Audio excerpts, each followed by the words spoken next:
दोस्तों इस वीडियो के अंदर अभी हम लोग इंडियन हिस्ट्री यानी भारतीय इतिहास इससे रिलेटेड इंपॉर्टेंट 40+ क्वेश्चन देखने वाले हैं।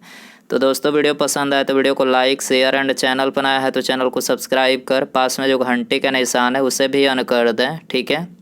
और आप इन 40+ क्वेश्चन में से कितने क्वेश्चन जो है सही कर पाते हैं अपना स्कोर कमेंट बॉक्स में ज़रूर बताएं। तो देखिए यहाँ पर हमारा पहला क्वेश्चन है, मॉन्टेग्यू-चेम्सफोर्ड सुधार किस वर्ष पारित हुआ था। तो देखिए मॉन्टेग्यू-चेम्सफोर्ड सुधार जो है ये 1919 में पारित हुआ था, ठीक है। इसके अलावा 1919 में रॉलेट एक्ट भी पारित हुआ था, ठीक है। और पार्लियामेंट सुधार बिल ये कब पारित हुआ था, तो ये 1909 में पारित हुआ था। और 1925 की बात करें तो 1925 में जो है काकोरी षड्यंत्र कांड हुआ था, ठीक है। आपको याद रखना है। क्वेश्चन नंबर 2 है, भारत सरकार अधिनियम 1919 की सबसे बड़ी विशेषता यह थी कि इसमें निम्नलिखित का समावेश किया गया था। तो देखिए इसकी सबसे बड़ी विशेषता थी कि इसमें द्वैध शासन का जो है समावेश किया गया था। किसमें, तो भारत सरकार अधिनियम 1919 में, ठीक है। इसके अलावा द्वैध शासन का जनक किसे माना जाता है, तो द्वैध शासन का जनक जो है लियो कार्टिस को माना जाता है। क्वेश्चन नंबर 3 है, रॉलेट एक्ट 1919 ब्रिटिश सरकार को अधिकृत करता था। तो देखिए रॉलेट एक्ट एक कानून बनाया गया था ब्रिटिश सरकार के द्वारा जिसमें बिना परीक्षण के किसी व्यक्ति को किसी भी समय तक के लिए जो है बंधक बनाया जाता था, ठीक है। तो क्वेश्चन नंबर 4 है, सत्याग्रह आंदोलन के संबंध में कौन सा कथन सत्य है। तो देखिए यहाँ पर 3 कथन दिया गया है, एक एक करके पढ़ते हैं। पहला कथन दिया गया है, यह महात्मा गांधी द्वारा चलाया गया था, करेक्ट है, ठीक है। दूसरा कथन है, इसका उद्देश्य क्रूर तथा न्यायपूर्ण नियमों का शांतिपूर्ण प्रतिरोध करना था, ये भी करेक्ट है। और तीसरा जो यहाँ पर कथन है, रविवार 6 अप्रैल 1919 को सत्याग्रह दिवस के रूप में मनाया गया था। तो यहाँ पर ये तीनों ही कथन जो है सत्याग्रह आंदोलन के संबंध में करेक्ट है। तो आंसर हो जाएगा ऑप्शन डी, उपर्युक्त सभी सही है, ठीक है। क्वेश्चन नंबर 5 है, महात्मा गांधी जी किस आंदोलन में मार्च 1919 में धरना पर बैठे थे। रॉलेट एक्ट के विरुद्ध बैठे थे, ठीक है। ये तो हमने पिछले ही क्वेश्चन में बताया कि रॉलेट एक्ट के विरुद्ध जो है मतलब ये कानून बनाया गया था ब्रिटिश सरकार के द्वारा जिसमें किसी व्यक्ति को बिना परीक्षण किए ही उसे गिरफ्तार कर लिया जाता था, ठीक है। कि मतलब कितने भी समय के लिए जो है गिरफ्तार कर लिया जाता था। और इसी के विरुद्ध जो है महात्मा गांधी जी ने मार्च 1919 में धरना पर बैठे थे। क्वेश्चन नंबर 6 है, 13 अप्रैल 1919 को जालियांवाला बाग में सामूहिक हत्या हुई थी। इसे नृशंस हत्या का दिन माना जाता है। हत्या होने से पहले इकट्ठा होने का क्या कारण था, ये आपको बताना है, क्यों उसमें व्यक्ति इकट्ठा हुए थे। तो देखिए वो इसलिए इकट्ठा हुए थे, सैफुद्दीन किचलू तथा डॉक्टर सतपाल को गिरफ्तार करने के विरोध में। इन 2 व्यक्तियों को गिरफ्तार किया गया था जो कि स्वतंत्रता सेनानी थे। सैफुद्दीन किचलू और सतपाल को जो है गिरफ्तार करने के विरोध में जो है मतलब लोग इकट्ठा हुए थे। और इसी में जो है गोलियां चला दी जाती है, ठीक है। और गोलियां चलाने का आदेश किसने दिया था, तो जनरल डायर जो था एक, उसने इस गोलियां चलाने का आदेश दिया था। और कितने व्यक्ति जो है इस कांड में मारे गए, तो सरकारी जो आंकड़ा आया था उसमें 379 व्यक्ति मारे जाने की मतलब आंकड़ा बनाया गया था, जबकि प्रत्यक्षदर्शी के अनुसार जो है 1000 से भी ज़्यादा व्यक्ति मारे गए थे, ठीक है। और जनरल डायर जो था गोलियां चलाने का आदेश दिया था, तो इसको किसने गोली मारकर हत्या कर दी थी, ये भी क्वेश्चन पूछा जाता है। तो उधम सिंह ने इसको जो है गोली मारकर हत्या कर दी थी। क्वेश्चन नंबर 7 है, जालियांवाला बाग नरसंहार के लिए उत्तरदायी माइकल और डायर को किसने गोली मारा था, मतलब किसने मारा था। तो ये तो हमने अभी बताया कि उधम सिंह ने गोली मारकर हत्या की थी। आंसर हो जाएगा ऑप्शन डी। क्वेश्चन नंबर 8 है, हंटर आयोग की नियुक्ति कब की गई थी। तो देखिए हंटर आयोग की नियुक्ति जो है जालियांवाला बाग हत्याकांड जांच के लिए की गई थी। करेक्ट आंसर बी हो जाएगा। क्वेश्चन नंबर 9 है, भारतीय राष्ट्रीय कांग्रेस के किस वर्ष संघ रचनात्मक परिवर्तन किया गया। भारतीय राष्ट्रीय कांग्रेस ने किस वर्ष संरचनात्मक परिवर्तन किया, तो ये किया था 1920 में। करेक्ट आंसर बी हो जाएगा। क्वेश्चन नंबर 10 है, भारतीय राष्ट्रीय कांग्रेस ने असहयोग आंदोलन की प्रतिज्ञा सितंबर 1920 में कहाँ की थी, तो ये की थी कोलकाता में, ठीक है। करेक्ट आंसर बी हो जाएगा। क्वेश्चन नंबर 11 है, गांधी जी ने किस आंदोलन को चौरी चौरा कांड के बाद वापस ले लिया था। तो गांधी जी ने ये असहयोग जो आंदोलन था, ठीक है, असहयोग आंदोलन को वापस ले लिया था चौरी चौरा कांड के बाद, ठीक है। और चौरी चौरा कांड कब हुआ था, तो ये 5 फरवरी सन 1922 को हुआ था, ठीक है। और असहयोग आंदोलन की बात करें तो ये कब हुआ था, 1920 में, ठीक है। आपको याद रखना है। क्वेश्चन नंबर 12 है, स्वराज पार्टी की स्थापना 1923 ईस्वी में किसने की। स्वराज पार्टी की स्थापना 1923 ईस्वी में किसने की, तो ये की थी मोतीलाल नेहरू और CR दास ने, ठीक है। करेक्ट आंसर सी हो जाएगा। क्वेश्चन नंबर 13 है, मौलिक रूप से खिलाफत आंदोलन क्या था। मौलिक रूप से खिलाफत आंदोलन क्या था, तो ये एक धार्मिक आंदोलन था। करेक्ट आंसर ऑप्शन ए हो जाएगा। क्वेश्चन नंबर 14 है, सूची फर्स्ट को सूची सेकंड के साथ सुमेलित करें। तो देखिए यहाँ पर पहला जो दिया गया CR दास है। CR दास क्या थे, तो CR दास जो थे ये स्वराज कर्मी थे, ठीक है। वल्लभ भाई पटेल, तो देखिए सरदार वल्लभ भाई पटेल जो थे ये बारदौली सत्याग्रह का नेतृत्व किया था। अब्दुल गफ़ार खां, तो अब्दुल गफ़ार खां जो थे ये खुदाई खिदमतगार थे। और मौलाना AK आज़ाद, ठीक है, मौलाना AK आज़ाद जो थे ये खिलाफत कर्मी थे। क्वेश्चन नंबर 15 है, काकोड़ी कांड में कौन से स्वतंत्रता सेनानी को गोरखपुर जेल में फांसी दी गई थी। तो गोरखपुर जेल में जो है ये राम प्रसाद बिस्मिल को फांसी दी गई थी। करेक्ट आंसर ऑप्शन ए हो जाएगा। क्वेश्चन नंबर 16 है, वर्ष 1927 के साइमन कमीशन का बहिष्कार क्यों किया गया। तो 1927 में साइमन कमीशन का बहिष्कार वो इसलिए किया गया क्योंकि इस कमीशन में कोई भारतीय सदस्य नहीं थे, इसी कारण से बहिष्कार किया गया था। क्वेश्चन नंबर 17 है, लाला लाजपत राय किसके विरुद्ध प्रदर्शन कर रहे थे जब वे पुलिस वारदात के शिकार हुए।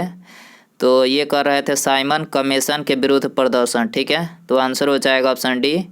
तो क्वेश्चन नंबर 18 है, बारदौली सत्याग्रह का संबंध है। तो देखिए ये तो हमने अभी बताया कि सरदार वल्लभ भाई पटेल से, ठीक है, सरदार वल्लभ भाई पटेल से संबंधित है। आंसर हो जाएगा सी। क्वेश्चन नंबर 19 है, रानी लक्ष्मीबाई के घोड़े का नाम क्या था। देखिए वेरी इंपॉर्टेंट क्वेश्चन है, रानी लक्ष्मीबाई के घोड़े का नाम क्या था। तो देखिए रानी लक्ष्मीबाई के पास जो 3 घोड़े थे, आपको याद रखना है कितने, 3 घोड़े थे और उनके नाम थे पवन, बादल और सारंगी। ये 3 घोड़े यूज करती थी रानी लक्ष्मीबाई। तो यहाँ पर आंसर हो जाएगा ऑप्शन डी, मतलब प्रयोग करते थे इनमें सभी, ठीक है। क्वेश्चन नंबर 20 है, पूर्ण स्वराज दिवस कब मनाया गया। तो पूर्ण स्वराज दिवस जो है 26 जनवरी 1930 को मनाया गया। करेक्ट आंसर डी हो जाएगा। शहीद भगत सिंह, सुखदेव और राजगुरु को फांसी कब दी गई। तो देखिए इन तीनों को जो है फांसी ये 23 मार्च 1931 को दी गई थी, ठीक है। आंसर हो जाएगा ऑप्शन डी। क्वेश्चन नंबर 22 है, सूची फर्स्ट को सूची सेकंड के साथ सुमेलित करें। तो देखिए यहाँ पर जो पहला दिया गया AC बोस, ठीक है, AC बोस ये किनसे संबंधित है। AC बोस कांग्रेस के उग्र रेडिकल अध्यक्ष थे, ठीक है। जवाहरलाल नेहरू की बात करें तो जवाहरलाल नेहरू जो थे ये कांग्रेस के लाहौर अधिवेशन में अध्यक्ष थे, कांग्रेस के लाहौर अधिवेशन में अध्यक्ष थे। खान गफ़ार खां जो थे ये लाल कुर्ती आंदोलन के अध्यक्ष थे। और सरदार पटेल, ये तो हमने कई बार बता दी इसी वीडियो में कि बारदौली आंदोलन के ये अध्यक्ष थे, ठीक है। क्वेश्चन नंबर 23 है, निम्नलिखित में से किस वर्ष में सविनय अवज्ञा आंदोलन प्रारंभ किया गया था। तो सविनय अवज्ञा आंदोलन जो है ये 1930 में जो है प्रारंभ किया गया था। करेक्ट आंसर ये हो जाएगा। गांधी जी ने 1930 में डांडी मार्च का आयोजन किसके खिलाफ किया था। तो डांडी मार्च का आयोजन जो है नमक के ऊपर कर लगाने के खिलाफ किया था। आंसर हो जाएगा डी। इसके अलावा डांडी यात्रा की शुरुआत महात्मा गांधी जी ने कहाँ से की थी। तो अहमदाबाद के निकट साबरमती आश्रम से की थी, आपको याद रखना है। क्वेश्चन नंबर 25 है, गांधी जी ने जिस विदेशी पत्रकार को डांडी मार्च के समय अपने साबरमती आश्रम में ठहराया वह कौन था। तो देखिए ये था बेब मिलर, ठीक है। गांधी जी ने जिस विदेशी पत्रकार को डांडी मार्च के समय अपने साबरमती आश्रम में ठहराया वो कौन था, बेब मिलर था। आंसर हो जाएगा डी। सविनय अवज्ञा आंदोलन किया गया, तो सविनय अवज्ञा आंदोलन जो है कांग्रेस द्वारा पूर्ण स्वराज की घोषणा के बाद किया गया। करेक्ट आंसर डी हो जाएगा। 27 है, गांधी इरविन समझौता किस वर्ष में हस्ताक्षरित हुआ था। तो गांधी इरविन समझौता जो 1931 में हस्ताक्षरित हुआ था। करेक्ट आंसर बी हो जाएगा। भूदान आंदोलन निम्नलिखित में से किसने प्रारंभ किया था। तो भूदान आंदोलन जो है विनोबा भावे ने जो है प्रारंभ किया था। सी करेक्ट हो जाएगा। भारत को स्वतंत्रता देने का ब्रिटिश विचार किस कारण बदल गया। तो देखिए ये बदल गया था ये तीनों ही कारणों से, ठीक है। द्वितीय विश्व युद्ध के प्रभाव के कारण, ब्रिटेन की सरकार के बदलने के कारण और भारत में राष्ट्रीयता के बढ़ते हुए ज्वार के कारण, ठीक है। ये तीनों कारणों से जो है भारत को स्वतंत्रता देने का ब्रिटिश विचार बदल गया था। तो आंसर हो जाएगा ऑप्शन डी 1, 2 और 3। क्रिप्स मिशन के असफल होने का सबसे महत्वपूर्ण कारण कौन सा था? तो सबसे महत्वपूर्ण जो कारण था वो था भारतीय रक्षा मंत्री के कार्यों के प्रश्न पर मतभेद, ठीक है। भारतीय रक्षा मंत्री के कार्यों के प्रश्न पर मतभेद था। आंसर हो जाएगा बी। इसी कारण से क्रिप्स मिशन असफल हुआ था। क्रिप्स मिशन, जिसे ब्रिटिश सरकार द्वारा कांग्रेस के नेताओं से बात करने और भारतीय समस्याओं के अंतिम समाधान हेतु प्रस्ताव प्रस्तुत करने हेतु भेजा गया था, भारत में कब आया? तो आपको बताना है कि क्रिप्स मिशन भारत में कब आया। तो ये आया था मार्च 1942 में। क्रिप्स मिशन, जिसे ब्रिटिश सरकार द्वारा कांग्रेस के नेताओं से बात करने और भारतीय समस्याओं के अंतिम समाधान हेतु प्रस्ताव प्रस्तुत करने हेतु भेजा गया था, भारत में कब आया? तो ये भारत में कब आया था? तो मार्च 1942 में। आंसर हो जाएगा डी। क्वेश्चन नंबर 32 है, सुभाष चंद्र बोस ने किस वर्ष कांग्रेस की अध्यक्षता से त्यागपत्र दिया था?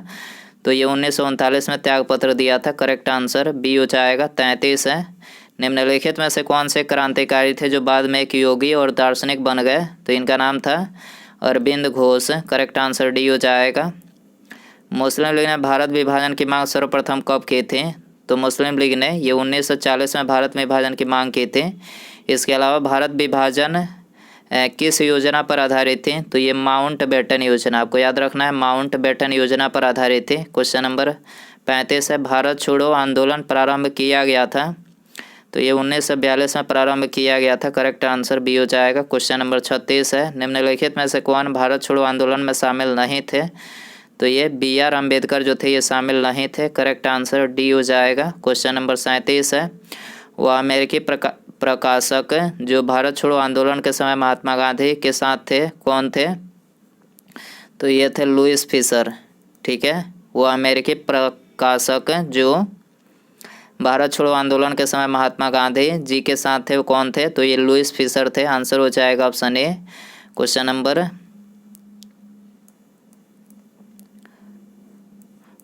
38 है, सुभाष चंद्र बोस ने कांग्रेस से कब इस्तीफा दिया? तो सुभाष चंद्र बोस ने 1939 में कांग्रेस से इस्तीफा दिया।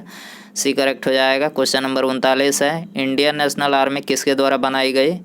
तो इंडियन नेशनल आर्मी जो है सुभाष चंद्र बोस के द्वारा बनाई गई थी। करेक्ट आंसर ये हो जाएगा।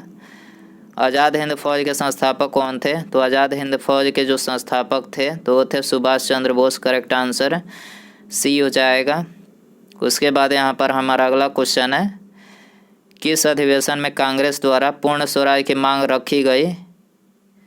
तो ये आपके लिए होमवर्क क्वेश्चन है। ऑप्शन है आपके पास है, लाहौर अधिवेशन 1929, लखनऊ 1899, कोलकाता 1928 और कराची 1931। तो ये आपके लिए होमवर्क क्वेश्चन है, काफ़ी इजी क्वेश्चन है।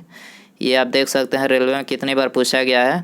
तो आप इसका आंसर जो है कमेंट बॉक्स में ज़रूर बताएं। और वीडियो पसंद आया रहेगा तो वीडियो को लाइक, शेयर एंड चैनल पर नया है तो चैनल को सब्सक्राइब करके बेल आइकन जरूर ऑन कीजिएगा। ठीक है, मिलते हैं अगले वीडियो में। नमस्कार, जय हिंद, जय भारत।